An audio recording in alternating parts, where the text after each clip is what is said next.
আসসালামু আলাইকুম ওয়ারাহমাতুল্লাহি ওয়াবারাকাতুহু। আমার প্রিয় দিনী বোনেরা, আপনারা কেমন আছেন?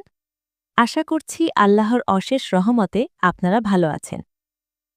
আজকের ভিডিওটি আমার সেই সব বোনদের জন্য যারা অধীর আগ্রহে অপেক্ষা করছেন একটি বিশেষ রাতের, লাইলাতুল বারাত বা শবে বরাতের। অনেকের মনেই প্রশ্ন, আপু, শবে বরাতের মতো এত গুরুত্বপূর্ণ রাতে একজন মুসলিম নারী হিসাবে আমি কিভাবে পুরো রাতটা কাটালে আল্লাহ আমার উপর সবচেয়ে বেশি সন্তুষ্ট হবেন? ঘরের কাজ সামলে, সন্তান সামলে আমি কি পারব আল্লাহর প্রিয় বান্দি হতে? আবার অনেক বোন আছেন যারা এই রাতে কি করবেন আর কি করবেন না তা নিয়ে দ্বিধায় ভোগেন।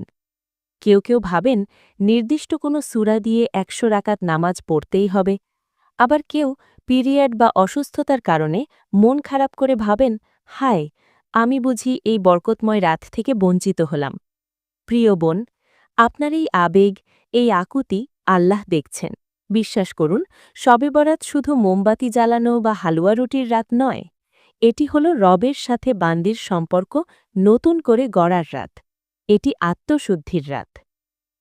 আজকের ভিডিওতে আমরা হানাফি মাযহাব ও সহিহ হাদিসের আলোকে জানব একজন নারী মাগরিব থেকে ফজর পর্যন্ত ধাপে ধাপে কিভাবে এই রাতটি কাটাবেন। ইনশাআল্লাহ এই ভিডিওটি দেখার পর আপনার আর কোনো সংশয় থাকবে না। তাই অনুরোধ করব ভিডিওটি না টেনে শেষ পর্যন্ত দেখুন। হয়তো আজকের এই আলোচনা আপনার জীবনের মোড় ঘুরিয়ে দিতে পারে। শুরুতেই আমরা জেনে নেই শবে বরাতের হাকিকাত কি।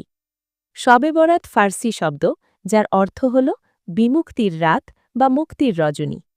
হাদিসের ভাষায় একে বলা হয়েছে লাইলাতুন নিসফি মিন শাবান বা শাবান মাসের মধ্যরজনী। আমাদের প্রিয় নবী মুহাম্মদ সাল্লাল্লাহু আলাইহি ওয়াসাল্লাম এই রাতের ফজিলত সম্পর্কে কি বলেছেন?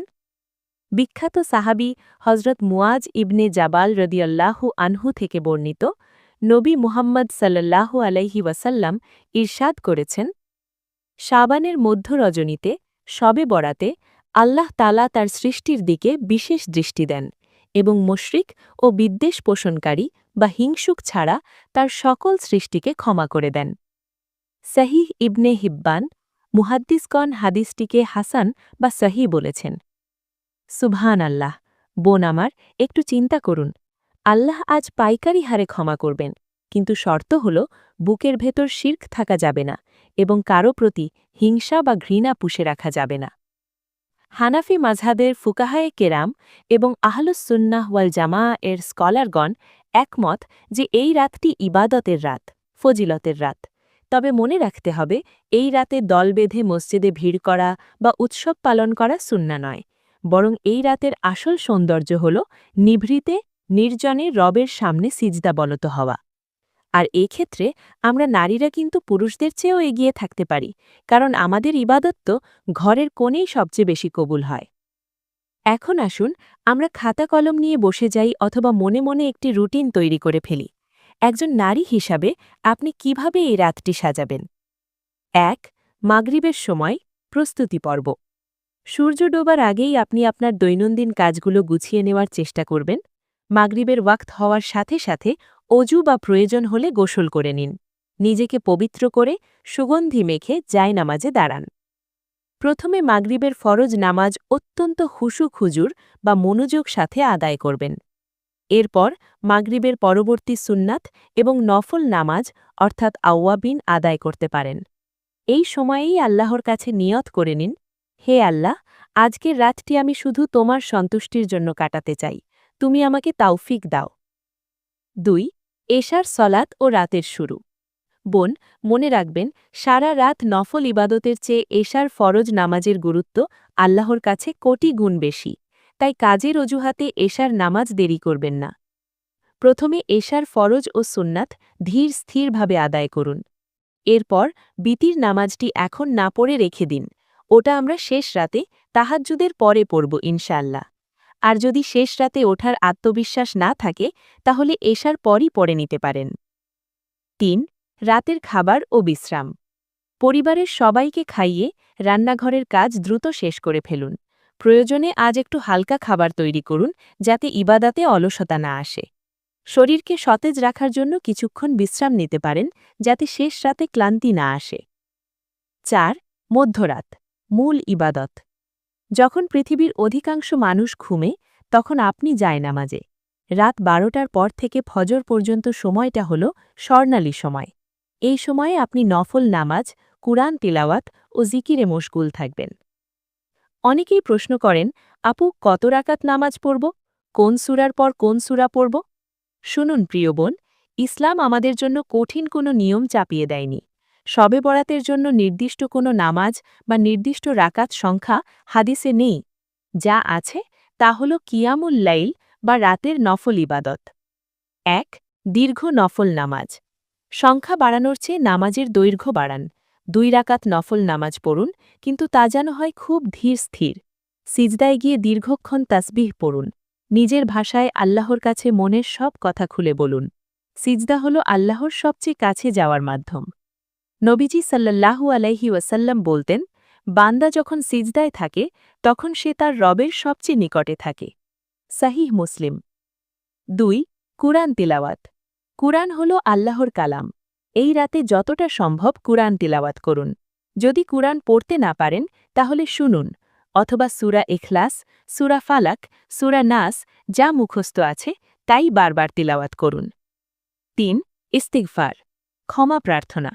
যেহেতু এটি মুক্তির রাত তাই বেশি বেশি আস্তাগফিরুল্লাহ পড়ুন। সাইয়্যিদুল ইস্তিগফার পাঠ করতে পারেন। চোখের পানি ফেলে বলুন, মালিক, আমি গুনাহগার, কিন্তু তুমি তো রাহমান, তুমি তো গাফুর, আমাকে ক্ষমা করে দাও। ৪. দারুদ শরীফ। নবী মুহাম্মদ সাল্লাল্লাহু আলাইহি ওয়াসাল্লামের শাফাআত পেতে বেশি বেশি দরুদ পড়ুন। সবচেয়ে ছোট দরুদ সাল্লাল্লাহু আলাইহি ওয়াসাল্লাম অথবা আল্লাহুম্মা সাল্লি আলা মুহাম্মদ পাঠ করতে পারেন। ৫. সালাতুত তাসবিহ। যদি সম্ভব হয় এবং নিয়ম জানা থাকে তাহলে জীবনে একবার হলেও সালাতুত তাসবিহ পড়ার চেষ্টা করতে পারেন। এর অনেক ফজিলত রয়েছে, তবে এটি পড়া ফরজ বা ওয়াজিব নয়, না পড়লে গুনাহ হবে না। আমার অনেক বোন খুব মন খারাপ করেন যখন দেখেন শবে বরাতের সময় তাদের পিরিয়ড বা মাসিক শুরু হয়েছে। তারা ভাবেন, আমি কি বঞ্চিত হলাম? না বোন, একদমই না। ইসলামে একজন নারীর পিরিয়ড হওয়া কোনো অভিশাপ নয়, এটি আল্লাহর দেওয়া প্রাকৃতিক নিয়ম। এই অবস্থায় নামাজ ও রোজা নিষেধ ঠিকই, কিন্তু আল্লাহর জিকির ও দোয়ার দরজা কি বন্ধ? না। পিরিয়ড অবস্থায় আপনি যা করবেন: ১. বেশি বেশি ইস্তিগফার করুন। অজু করে জায়নামাজে বসা নিষেধ নয়, তাসবিহ হাতে নিন, ইস্তিগফার পড়ুন। ২.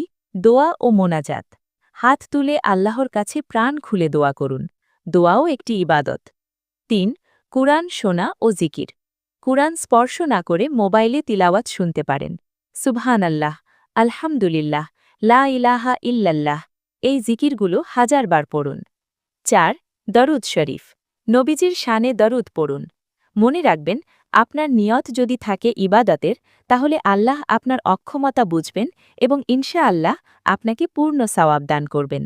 কারণ হাদিসে এসেছে, মুমিনের নিয়ত তার আমলের চেয়েও উত্তম।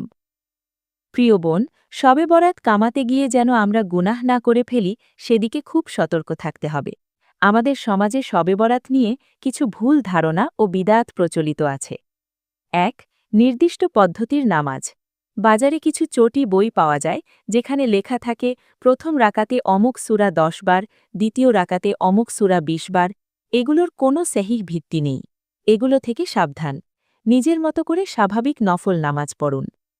২. হালুয়া রুটি ও উৎসব। শবে বরাত মানেই হালুয়া রুটি খাওয়া বা বিতরণ করা, এটা দিনের কোনো অংশ নয়। নবীজি বা সাহাবায়ে কেরাম এই রাতে হালুয়া রুটির আয়োজন করেননি। ভালো খাবার খাওয়া দোষের নয়, কিন্তু এটাকে এই রাতের বিশেষ আমল বা সাওয়াবের কাজ মনে করা বিদআত। ৩. আতশবাজি ও আলোকসজ্জা। বোনেরা, আপনাদের ভাই বা সন্তানদের সাবধান করবেন। আতশবাজি ফোটানো, মোমবাতি জ্বালানো এগুলো হিন্দুদের দীপাবলি বা অগ্নিপূজকদের অনুকরণ। ইসলামে এর কোনো স্থান নেই, বরং এতে অর্থের অপচয় হয়, যা শয়তানের কাজ। ৪. দল বেঁধে ইবাদত। মেয়েদের জন্য দল বেঁধে মেলাদ বা জিকির করা সুন্নাহসম্মত নয়। আপনার ঘরই আপনার ইবাদতখানা। নির্জনে ইবাদত করুন, সেটাই ইখলাসের পরিচয়। আলোচনার এই পর্যায়ে আমি আপনার হৃদয়ের দরজায় কড়া নাড়তে চাই। শবে বরাতের হাদিসটি মনে আছে তো? আল্লাহ সবাইকে ক্ষমা করবেন, কিন্তু মুশরিক আর হিংসুক বা বিদ্বেষ পোষণকারী ছাড়া। বোন আমার, আজ রাতে জায়নামাজে দাঁড়ানোর আগে নিজের বুকটা একটু সাফ করুন। আপনার শাশুড়ি আপনাকে কটু কথা বলেছিল, আজ আল্লাহর ওয়াস্তে তাকে ক্ষমা করে দিন। ননদ বা জায়ের সাথে কথা বন্ধ, আজই সালাম দিয়ে মিটমাট